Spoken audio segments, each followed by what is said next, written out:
नमस्कार, आप देख रहे हैं डीडी न्यूज। मैं हूं आपके साथ भावना नैयर। देश और दुनिया की बड़ी और अहम खबरों को लेकर हम हाजिर हैं। शुरुआत करते हैं बुलेटिन की सुबह की अहम सुर्खियों के साथ। देश को आज मिलेगा पहला कंटेनर ट्रांसशिपमेंट बंदरगाह। प्रधानमंत्री नरेंद्र मोदी केरल के विझिंजम डीप वाटर पोर्ट का करेंगे उद्घाटन। आंध्र प्रदेश के अमरावती में भी 58,000 करोड़ रुपए की परियोजनाओं की करेंगे शुरुआत।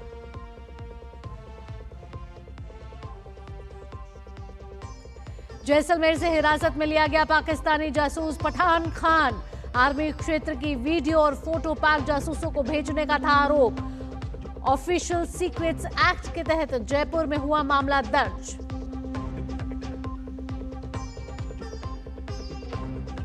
मुंबई में वेव समिट का आज दूसरा दिन। भारत आज पहली बार ग्लोबल मीडिया डायलॉग की करेगा मेजबानी। 25 से अधिक देश के प्रतिनिधि होंगे शामिल।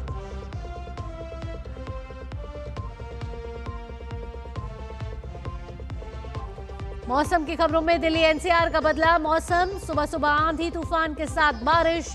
मौसम विभाग ने जारी किया तूफान और ओलावृष्टि का अलर्ट। उत्तर प्रदेश, हरियाणा और राजस्थान में भी बदला मौसम।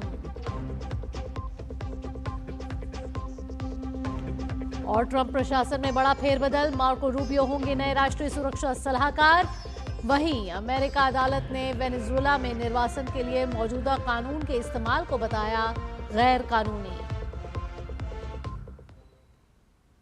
प्रधानमंत्री नरेंद्र मोदी आज केरल के दौरे पर रहेंगे। इस दौरान प्रधानमंत्री विझिंजम अंतर्राष्ट्रीय डीप वाटर मल्टीपर्पज बंदरगाह राष्ट्र को समर्पित करेंगे। देखिए डीडी न्यूज की एक खास रिपोर्ट।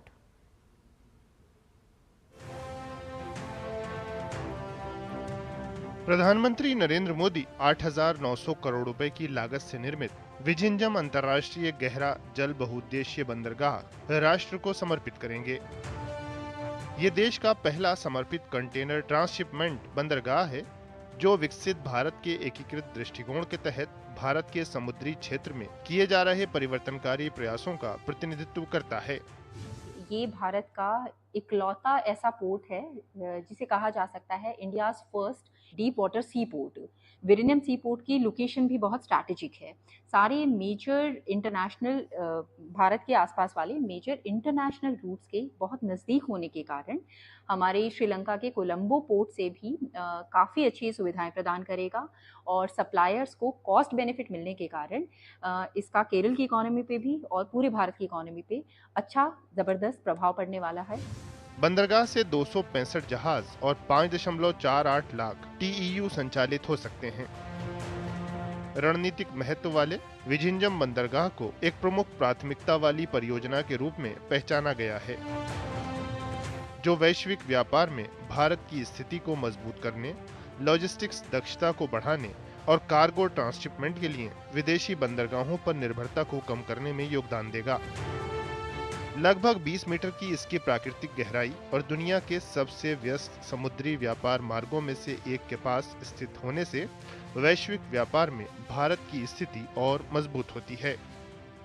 ये बंदरगाह न केवल केरल के आर्थिक विकास में मील का पत्थर साबित होगा, बल्कि केरल में रोजगार वृद्धि का भी एक बहुत बड़ा साधन ये बंदरगाह बनेगा, जिसका प्रधानमंत्री लोकार्पण करने वाले हैं। Neeraj Singh, DD news, Kerala.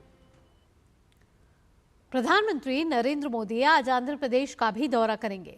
PM Amravati में हजारों करोड़ की विकास परियोजनाओं का शुभारंभ और शिलान्यास करेंगे। प्रधानमंत्री एक जनसभा को भी संबोधित करेंगे।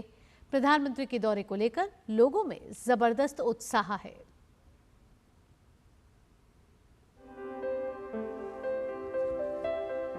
प्रधानमंत्री नरेंद्र मोदी कई विकास परियोजनाओं का उपहार लिए आंध्र प्रदेश जाएंगे। पीएम अमरावती में 58,000 करोड़ रुपए से अधिक की बड़ी विकास परियोजनाओं का शुभारंभ और शिलान्यास करेंगे।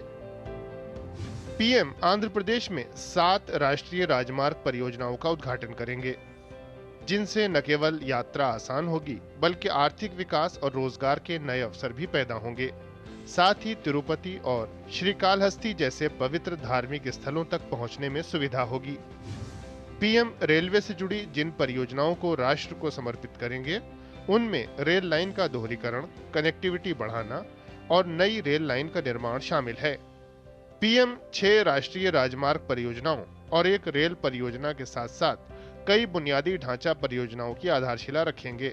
इन पर 11,240 करोड़ रुपए से अधिक की लागत आएगी। The Amaravati capital city, it was started long back, but then it was stopped in between. So now again we are doing a Puna Praram, which is basically a restart. So that is one category of works for which Honorable PM is laying the foundation stone. The second category is about 10 to 15 Government of India works, which are either foundation or inauguration or dedication to the nation. प्रधानमंत्री आंध्र प्रदेश के नागिया लंका में करीब 1,460 करोड़ रुपए की लागत से बनने वाले मिसाइल परीक्षण रेंज की आधारशिला भी रखेंगे। साथ ही पीएम विशाखापत्तनम के मधुरवाड़ा में पीएम एकता मॉल की आधारशिला रखेंगे। आंध्र प्रदेश के अमरावती शहर को देवताओं के निवास स्थान के रूप में जाना जाता है। कृष्णा नदी के तट पर बसा ये शहर प्रधानमंत्री के आगमन के लिए बिल्कुल तैयार है। कैमरामैन मुकेश के साथ धीरज कुमार, डीडी न्यूज, अमरावती। और इस समय जैसलमेर से बड़ी खबर आ रही है। जैसलमेर पुलिस को बड़ी सफलता हासिल हुई है। जैसलमेर के मोहनगढ़ नहरी क्षेत्र में 26 मार्च को एक पाक जासूस पकड़ा गया। जैसलमेर पुलिस, सीआईडी और आईबी की संयुक्त कार्रवाई में पाकिस्तानी जासूस पठान खान को हिरासत में लिया गया है। पठान खान पर पिछले लंबे समय से आर्मी क्षेत्र की वीडियो और फोटो पाक जासूसों को भेजने का आरोप है। साथ ही पठान खान के खिलाफ जयपुर में ऑफिशियल सीक्रेट एक्ट के तहत मामला दर्ज हुआ है। पठान खान 2019 में पाकिस्तान गया था। जानकारी के मुताबिक पठान खान के रिश्तेदार पाकिस्तान में रहते हैं। जांच एजेंसियों ने पठान खान से विस्तृत पूछताछ की है। और आइए अब बात वेव्स 2025 की।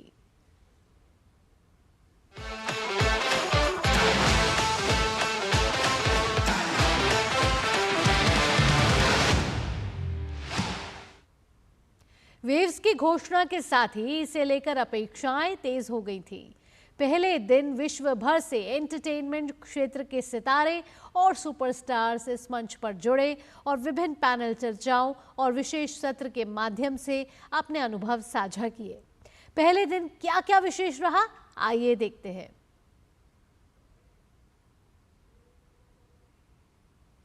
मुंबई में अग्रणी मीडिया, मनोरंजन और प्रौद्योगिकी दिग्गजों का जमावड़ा लगा हुआ है। दरअसल जियो वर्ल्ड कन्वेंशन सेंटर में अपनी तरह के पहले समिट वेब्स का भव्य तरीके से आयोजन किया जा रहा है। सूचना और प्रसारण मंत्रालय द्वारा आयोजित इस प्रमुख कार्यक्रम विश्व ऑडियो विजुअल और एंटरटेनमेंट समिट वेब्स का उद्देश्य इन दिग्गजों को एक साथ मंच पर लाना है।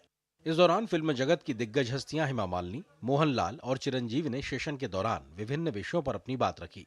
दिग्गज अभिनेत्री और सांसद हेमा मालिनी ने प्रधानमंत्री नरेंद्र मोदी का धन्यवाद जताते हुए कहा कि इस शानदार पहल से एंटरटेनमेंट, फिल्म, आर्ट, कल्चर और अन्य सभी क्षेत्रों को फायदा होगा। वहीं फिल्म अभिनेता चिरंजीव ने बताया कि अपने करियर के दौरान उन्होंने दूसरे अभिनेताओं से प्रेरणा ली और नेचुरल एक्टिंग पर ही फोकस किया।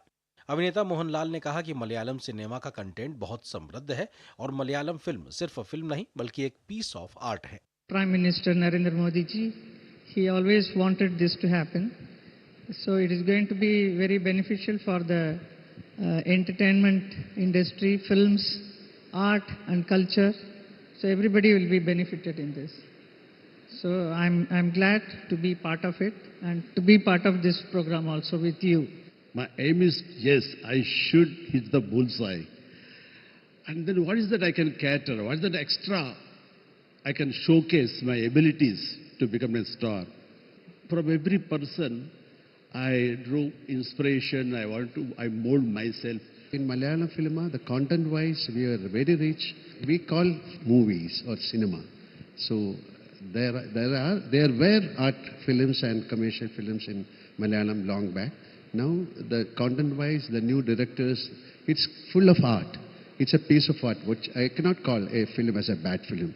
It's a beautiful piece of art. इस बीच the journey from outsider to ruler session के दौरान फिल्मकार करण जौहर के साथ फिल्म जगत की दो दिग्गज हस्तियां शाहरुख खान और दीपिका पादुकोण शामिल हुए। इस दौरान शाहरुख खान ने अपने करियर पर बात करते हुए कहा कि फिल्म इंडस्ट्री से मेरा कोई बैकग्राउंड नहीं था, लेकिन कड़ी मेहनत के बल पर आज मैं इस दुनिया का अहम हिस्सा हूं। वहीं दीपिका पादुकोण ने जोर देते हुए कहा कि मुझे कभी ऐसा महसूस नहीं हुआ कि मैं बाहर से हूं। इंडस्ट्री में जगह बनाने के लिए मेरे पास समर्पण, जुनून और दृढ़ संकल्प था, जिसकी वजह से मैं कामयाबी हासिल कर पाई। I think it is not important where you come from. It is not important कि आप किस जगह से आए हो और इस वर्ल्ड में बसना चाहते हो. Actually, what is important is आप इस वर्ल्ड में या जो भी वर्ल्ड आप चूज करो, बिजनेस है, फिल्म्स है, पॉलिटिक्स है, आप उसमें अपनी जगह कैसे बनाना चाहते हो. What happens is most people start thinking, oh, I'm from the outside world, only the privileged will get a chance. I don't have such a distinguished background, I will not get it. So if you start wallowing in self-pity and thinking these things, you will never give your full force of energy to make a space for yourself. I had the dedication, I had the passion, I had the determination, the hard work. Those were the things in my control. And those were the things that I applied to what I was passionate about. But as a child, I felt like somewhere as a kid, I knew that whatever I do in my life, I will do it well, to the best of my ability. वहीं अग्रणी उद्योगपति और Reliance industry के chairman Mukesh Ambani ने building the next global entertainment revolution from India session को संबोधित किया। उन्होंने वेब्स को उत्साह और आत्मविश्वास का शिखर सम्मेलन का प्रतीक बताते हुए कहा, यह भविष्य में और भी विशाल और बेहतर होगा। मुकेश अंबानी ने कहा कि जल्द ही भारत दुनिया का सबसे बड़ा मीडिया और मनोरंजन बाजार बनकर उभरेगा। This summit marks the start of a long journey. The beginning has been fantastic and auspicious. I am confident that the Waves Summit will grow bigger and better in future and become a must-attend annual event for the who's who in the entertainment industry globally. Web summit 4 मई तक चलेगी। इस आयोजन में 90 से ज्यादा देशों के लोग हिस्सा ले रहे हैं, जिसमें 10,000 से ज्यादा प्रतिनिधि, 1,000 क्रिएटर, 300 से ज्यादा कंपनियां और 350 से ज्यादा स्टार्टअप शिरकत कर रहे हैं। इस शिखर सम्मेलन में 42 पूर्ण सत्र, 39 ब्रेकआउट सत्र और 32 मास्टर क्लास होंगे। वेब्स 2025 में भारत पहली बार ग्लोबल मीडिया डायलॉग GMD की मेजबानी भी कर रहा है, जिसमें 25 देशों के मंत्री भाग लेंगे और ये वैश्विक मीडिया और मनोरंजन परिदृश्य के साथ देश के जुड़ाव में एक महत्वपूर्ण उपलब्धि साबित होगा। जया सिन्हा की report, DD news. Wave summit 2025 को लेकर भारतीय सिने जगत बेहद आशान्वित है। फिल्म अभिनेता राजकुमार राव, आमिर खान और कार्तिक आर्यन और अभिनेत्री नुसरत भरूचा इसे मोदी सरकार का बड़ा पहल बता रहे हैं।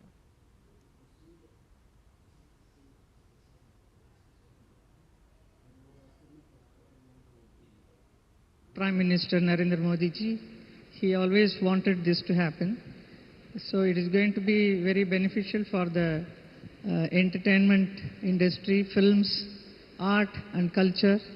So everybody will be benefited in this.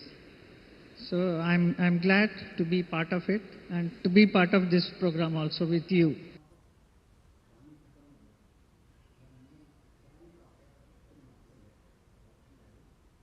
प्रधानमंत्री का ये विजन, जहां पर भारत का मीडिया और एंटरटेनमेंट इंडस्ट्री को कैसे एक ग्लोबल पावर हाउस के रूप में हम प्रदर्शित कर सकते हैं। हमारे साथ है राजकुमार राव, जो इस वक्त वेव समिट में हिस्सा लेने के लिए आए हैं।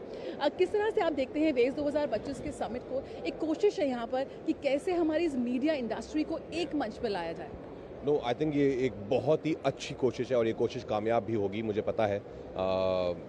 मैं हमारे ऑनरेबल प्रधानमंत्री श्री नरेंद्र मोदी जी का धन्यवाद देना चाहता हूं कि उन्होंने इस इनिशिएटिव की शुरुआत की, क्योंकि हमारी देश में बहुत टैलेंट है, बहुत सारे क्रिएटर्स हैं जिनको मौका नहीं मिल पा रहा है, जिनको वो स्टेज नहीं मिल पा रहा है to have their point of view, to tell their stories. And through Waves I am sure कि ऐसे बहुत सारे लोग हैं, हज़ारों लोग हैं जिनको ये मौका मिलेगा। हमारे साथ है आमिर खान। आमिर खान वो नाम है जिसने भारतीय सिनेमा को वैश्विक मंच पर एक जगह दी है। यहाँ पर एक कोशिश है प्रधानमंत्री की कैसे इसे एकीकृत किया जाए और भी मजबूती से हम अपने आप को पोजीशन करें वर्ल्ड मैप पे। जी बिल्कुल, ये एक बहुत ही अहम कोशिश है और मुझे बड़ी खुशी है कि गवर्नमेंट ऑफ इंडिया ने ये इनिशिएटिव लिया है एंटरटेनमेंट के बारे में और एंटरटेनमेंट के सारे एस्पेक्ट्स के बारे में, ना सिर्फ फिल्म मेकिंग लेकिन गेमिंग, AI, सारी चीज़ों में। और ये कोशिश है कि हम इस फील्ड में लीडर्स बने और जो हमारे देश में जो अलग अलग प्रांतों में यंग टैलेंट है उसको एक उभरने का मौका मिले इस वेव्स के जरिए। वेव्स 2025 समिट का आयोजन हो रहा है, प्रधानमंत्री का विजन है, किस तरह से आप देखते हैं? I think it's a great initiative, and I think the entire government and the industry is coming together for this event, and मैं बहुत शुक्रगुजार हूँ हमारी गवर्नमेंट का एंड हमारे ऑनरेबल प्राइम मिनिस्टर जी श्री नरेंद्र मोदी जी का, जिन्होंने ये जिनके विजन में ये पूरा समिट हुआ है। So I am just looking forward to it. मेरे साथ है नुसरत, बहुत ही बेहतरीन साल रहा आपका, लेकिन अगर हम बात करें वेव्स समिट की, कोशिश है यहाँ पर मीडिया और एंटरटेनमेंट इंडस्ट्री को वो बूस्ट देने की, कैसे बूस्ट देने की, क्या कुछ?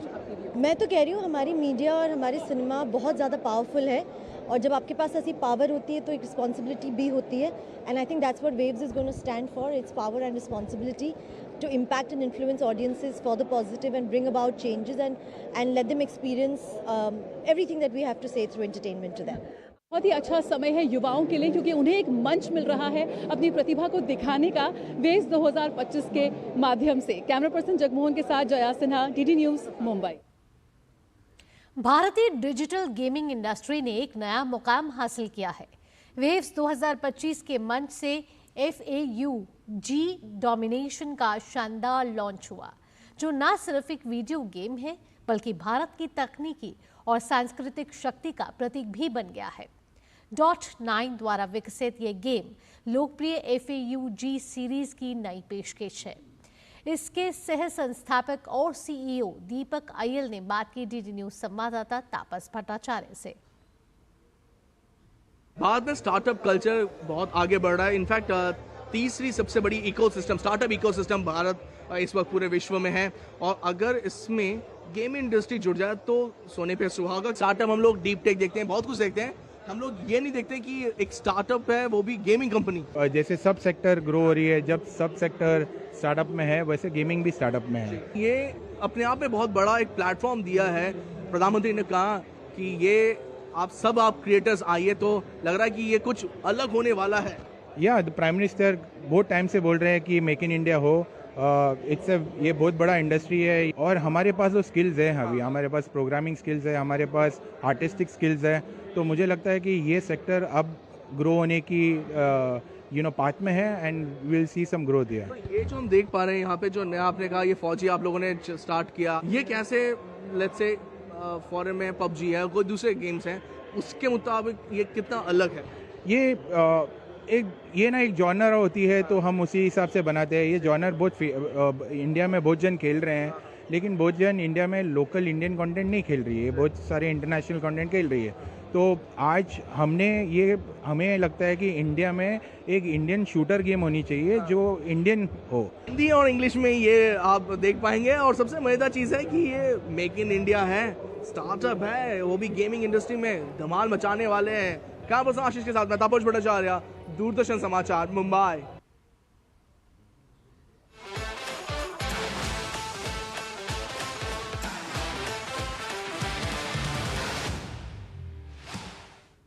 वक्त एक छोटे से ब्रेक का है, जल्द हाजिर होते हैं।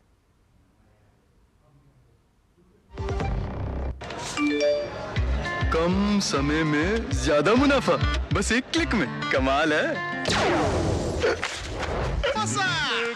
अनजान लिंक्स पर क्लिक मत कीजिए, RBI कहता है जानकार बनिए, सतर्क रहिए। विभाग अनेक, कंप्लेंट बॉक्स 1।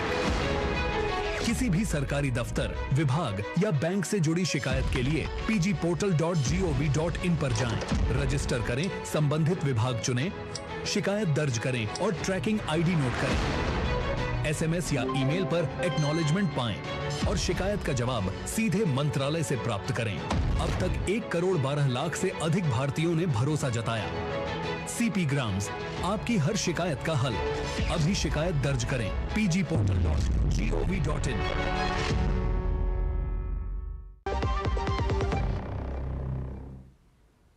ब्रेक के बाद आपका स्वागत है और अब खबर मौसम से जुड़ी हुई।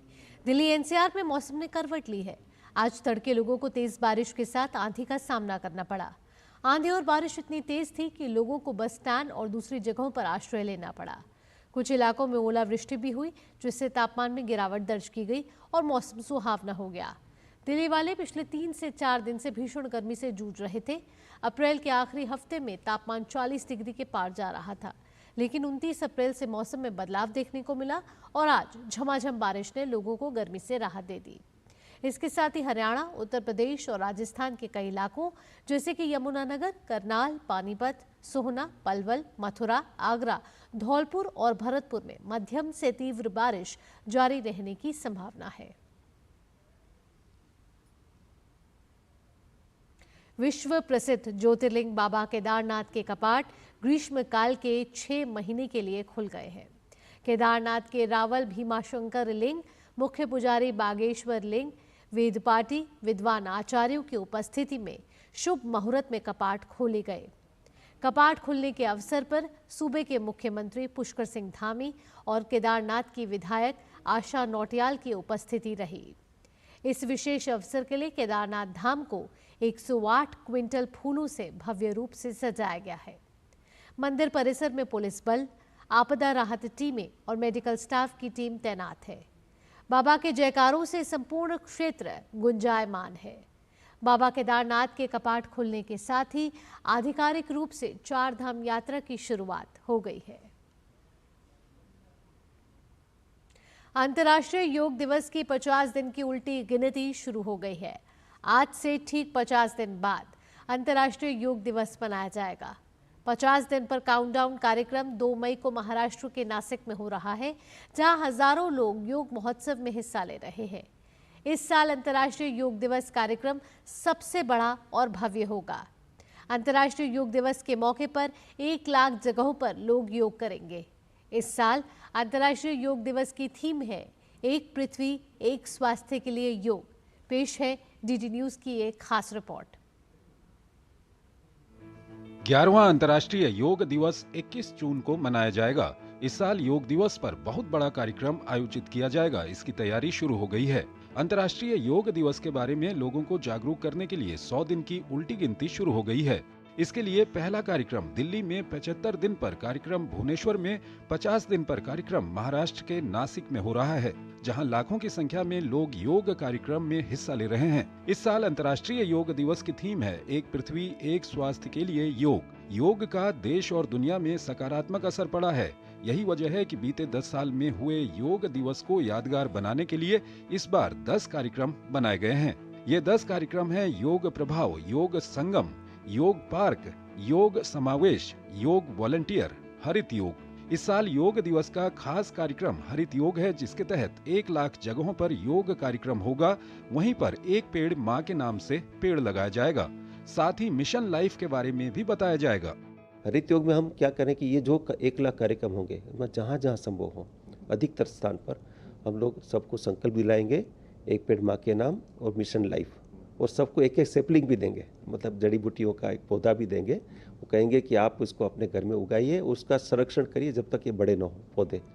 योग घर घर पहुँचे, इसके लिए तकनीक का भी सहारा लिया जा रहा है। 2 मई को योग पोर्टल लॉन्च होगा। इस योग पोर्टल में लोग रजिस्ट्रेशन करा सकेंगे। योग के लिए डिजिटल टूल किट बना है, जो सभी भारतीय भाषाओं में है। इसमें 45 मिनट का योग प्रोटोकॉल का वीडियो है, जिसे यूट्यूब पर शेयर किया जाएगा। 8% हाउस होल्ड हमारे देश का 2.5 करोड़ फैमिलीज, 2.5 करोड़ फैमिलीज में रोज एक व्यक्ति कम से कम योग करता है। तो ये प्रमाण है कि कितना ट्रांसलेट हुआ है। हम चाहते हैं कि 2.5 करोड़ ही क्यों, सभी लोगों को करना चाहिए। तो ये एक कॉन्शियस एफर्ट है कि योग को हम पब्लिक हेल्थ पे ले आएं। अंतर्राष्ट्रीय योग दिवस पर यूनिसेफ के विश्व धरोहरों पर भी योग कार्यक्रम होंगे। साथ ही देश के सभी ऐतिहासिक स्थलों पर योग कार्यक्रम आयोजित किए जाएंगे। पीएम मोदी योग दिवस पर देश के सभी ग्राम प्रधानों को पत्र लिखेंगे, ताकि वो अपने पंचायत में योग सत्र का आयोजन करें। योग दिवस संपूर्ण सरकार और संपूर्ण समाज के साथ मनाया जाएगा। जो लोग अपने जीवन में योग को अपनाते हैं, उनको शारीरिक, मानसिक और आत्मिक शांति की प्राप्ति होती है। नियमित रूप से योग करने से सकारात्मक विचार आता है। योग एक पृथ्वी एक परिवार की भावना को आगे बढ़ाता है। Nitendra Singh, DD news, Delhi. और आइए अब अंतर्राष्ट्रीय खबरों का रुख कर लेते हैं। अमेरिकी राष्ट्रपति डोनाल्ड ट्रंप के दूसरे कार्यकाल में बड़ा प्रशासनिक फेरबदल हुआ है। ट्रंप ने विदेश मंत्री मार्को रूबियो को कार्यवाहक राष्ट्रीय सुरक्षा सलाहकार नियुक्त किया है। वे माइक वॉल्स की जगह लेंगे। ट्रंप ने गुरुवार को यह ऐलान तब किया जब माइक वॉल्ट्ज और उनके डिप्टी एलेक्स वोंग को ट्रंप प्रशासन से बाहर कर दिया गया। वहीं राष्ट्रीय सुरक्षा सलाहकार माइक वॉल्ट्ज को पद से हटाने के कुछ ही घंटों के बाद उन्हें संयुक्त राष्ट्र में अमेरिकी राजदूत के लिए अगला उम्मीदवार नामित किया गया है। माइक वॉल्ट्ज पर हुई ये कार्रवाई हालिया सिग्नल चैट में हुई बड़ी चूक को लेकर की गई है। खेल की खबरों का रुख करें तो महिला टी20 वर्ल्ड कप 2026 का कार्यक्रम जारी हो गया है। महिला टी20 वर्ल्ड कप की मेजबानी इंग्लैंड करेगा और 12 जून से टूर्नामेंट की शुरुआत होगी। 5 जुलाई को फाइनल मुकाबले की मेजबानी लॉर्ड्स करेगा। Birmingham, Southampton, Leeds, Manchester, Kennington Oval और ब्रिस्टल में वर्ल्ड कप के मुकाबले खेले जाएंगे। स्थान और तारीख की घोषणा 1 मई को लॉर्ड्स में लॉन्च इवेंट के दौरान की गई। 24 दिनों में टूर्नामेंट के 33 मैच खेले जाएंगे। इंडियन प्रीमियर लीग में आज होने वाले मुकाबले में गुजरात टाइटंस का सामना सनराइजर्स हैदराबाद के साथ होगा। गुजरात टाइटंस के 9 मैच के बाद 12 अंक हैं और टीम प्लेऑफ की दौड़ में फेवरेट के तौर पर शामिल है। वहीं सनराइजर्स हैदराबाद 9 मैच में सिर्फ 6 अंक हासिल कर सकी है और लीग में संघर्ष करती दिख रही है। इसी के साथ इस बुलेटिन में इतना ही। अगला कार्यक्रम आप देखेंगे नया सवेरा, मेरी सहयोगी आंचल गुलाटी कुंबर के साथ। फिलहाल के लिए मुझे दीजिए अनुमति। नमस्कार।